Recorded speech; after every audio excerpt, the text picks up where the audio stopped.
So today we are going to learn about excretion, which is given on page number 110 of your textbook, and in my reference book it has been given on page number 67. Don't worry, you will get the PDF of this reference book. So now, talking about excretion, what is the word excretion means? It means that it is a process of removal of toxic waste. हमारा body में बहुत सारा toxic waste होता है जो काफ़ी सारे biochemical reaction होते हैं उनकी वजह से इकट्ठा होता है. उनका बॉडी से निकलना बहुत ही ज़रूरी होता है. रीज़न बिहाइंड दैट इज़, अगर वो नहीं निकाले जाते हैं तो वो बॉडी को हार्म करते हैं और वो टॉक्सिक पॉइजन में कन्वर्ट हो जाता है. सो बेसिकली अब ये एक्सक्रीशन प्रोसेस सब में होती है, whether it is a multicellular organism या फिर यूनिसेल्यूलर. तो पहले बात करते हैं हम एक्सक्रीशन इन प्लांट्स. अब प्लांट का एक्सक्रीशन, प्लांट्स में एक्सक्रीशन कैसे होता है? सो बेसिकली पहले तो हमें जानना है कि एक्सक्रीटरी प्रोडक्ट क्या होती है, बाहर हमें क्या निकालना है. तो प्लांट में carbon dioxide is a waste product, water vapour, और प्लांट ऑक्सीजन को भी बाहर निकालते हैं. अब कैसे?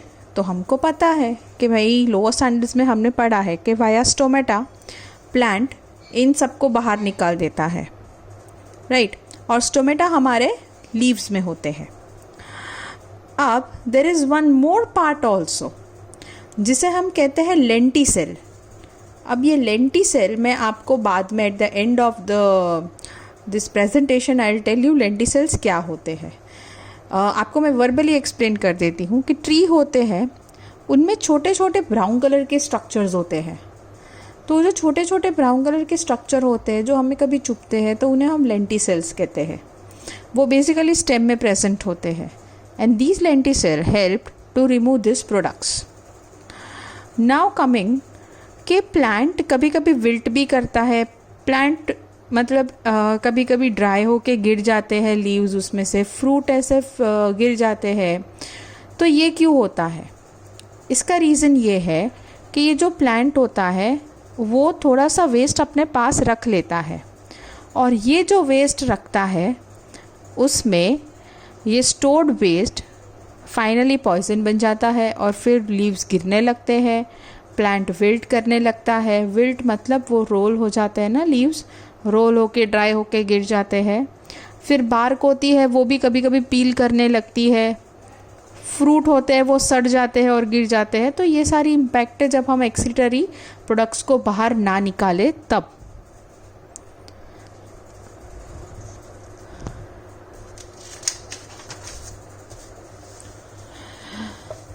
सो बेसिकली हमें 4 चीज़ें याद रखनी है प्लांट के बारे में.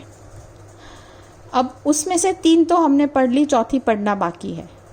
एक प्लांट का नाम है जिसे यहाँ पे दिखाया गया है विच इज़ नोन एज येम. येम में ना नीडल से स्ट्रक्चर होता है जिसे हम कहते हैं रैपिड्स. ये रैपिड्स जो होते हैं ना ये भी वेस्ट प्रोडक्ट को बाहर निकालते हैं, और बेसिकली ये कांटे जैसे नीडल लाइक स्ट्रक्चर होते हैं. तो इनको कभी कभी कवर करने के लिए प्लांट गम और रेजिन एक्सक्रीट करते हैं अपने ब्रांचेस पे, जैसे यहाँ पे बताया गया है. This gum and resin is just hiding that rapids, right. So basically ये जो प्लांट होते हैं वो स्टोमेटा से अपने गैशियस सब्सटेंस बाहर निकालते हैं या फिर लेंटिसेल से, और उसके बाद या तो फिर ये shedding of leaves, peeling of bark वगैरह होगा, या फिर ये प्लांट जो होगा अपना waste product by secreting gum और रेजिन उसके हिसाब से बाहर निकाल देंगे, या फिर सॉइल होगा उसमें मिक्स हो जाएगा वो, ठीक है. इसके बाद करते हैं एक्सक्रीशन इन एनिमल. इसका मैंने ना एक बहुत ही छोटा सा चार्ट बनाया है तो हम उसी द्वारा एक्सप्लेन कर लेंगे. प्लांट होता है वो तो हमने देख लिया कैसे काम करता है. अब अमीबा की बात करते हैं. अमीबा में वेस्ट होता है CO2. इसको रिमूव करते हैं थ्रू डिफ्यूजन और उसके सेल मेम्ब्रेन से. अमोनिया का जो प्रोडक्ट होता है वो रिमूव होता है फ्रॉम द कॉन्ट्रेक्टाइल वैक्यूल. इसके बाद अर्थवर्म होती है, उसमें नेफ्रीडिया होता है, स्किन होता है, यहाँ से उसकी वेस्ट प्रोडक्ट बाहर निकलती है. ह्यूमन में होता है नेफ्रॉन, जिसका हमने डायग्राम ऑलरेडी देखा है, और 1 मिलियन नेफ्रॉन होते हैं जो इकट्ठा हमको बनाते हैं किडनी. और दूसरा एक्सक्रीशन होता है लंग्स के द्वारा। लंग्स में क्या होता है? CO2, तो CO2 भी बाहर निकलता है, तो वो भी एक वेस्ट ही है। ठीक है, आगे हम पढ़ेंगे एक्सक्रीटरी सिस्टम इन ह्यूमन।